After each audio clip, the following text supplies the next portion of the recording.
اور اب یورپ میں جتنے بھی ممالک تھے یا تو وہ جرمنی کا ساتھ دے رہے تھے یا تو وہ اس سے ہار چکے تھے، اور اس سب میں صرف ایک ہی پاور جرمنی کے خلاف کھڑی تھی، جو تھی برٹن۔ برٹن کا ایک ایڈوانٹیج تھا کہ وہ ایک آئی لینڈ نیشن تھا، مطلب کہ وہ چاروں طرف سے پانی سے گھرا ہوا تھا۔ اسی وجہ سے اس پر ڈائریکٹلی آرمی بھیج کر انویڈ کرنا اتنا آسان نہیں تھا۔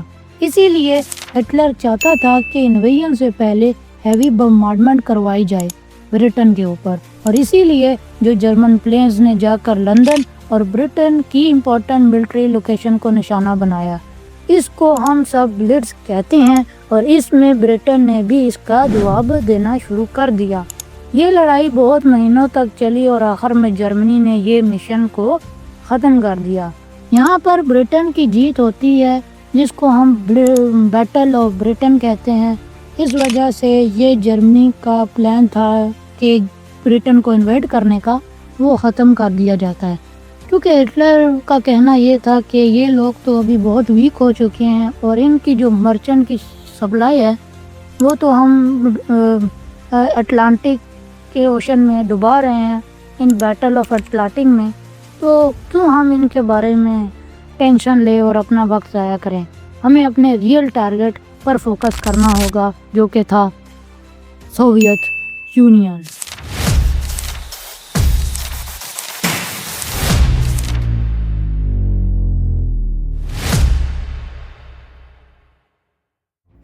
میں نے پچھلی ویڈیوز میں بتایا ہے کہ جرمنی اور سوویت یونین کے درمیان ایک پیکٹ سائن ہوا تھا ان 1939، جو کہ تھا نان اگریشن پیکٹ، جس میں سوویت اور جرمنی نے آپس میں ہاتھ ملا لیا تھا۔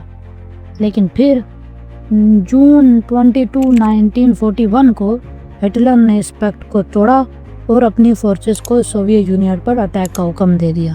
جب یہ بات اسٹالن کو بتائی گئی تو وہ اس بات پر یقین ہی نہیں کر رہا تھا کہ یہ انویژن ایکچولی میں ہو رہا ہے۔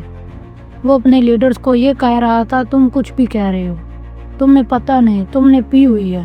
وہ ڈسبلیو میں تھا ٹوٹلی، پر یہ اٹیک ہو رہا تھا۔ شروع میں یہ اتنا تیز تھا کہ جرمن فورسز نے سوویت یونین کے لاکھوں سولجرز کو گھیر کر آگے بڑھنا سٹارٹ کر دیا۔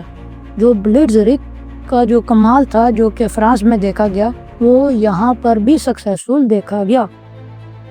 جرمنی اتنا تیزی سے اٹیک کر رہا تھا کہ یہ کہا جا رہا تھا کہ اسٹالن بہت جلدی ماسکو کو سرنڈر کر دے گا۔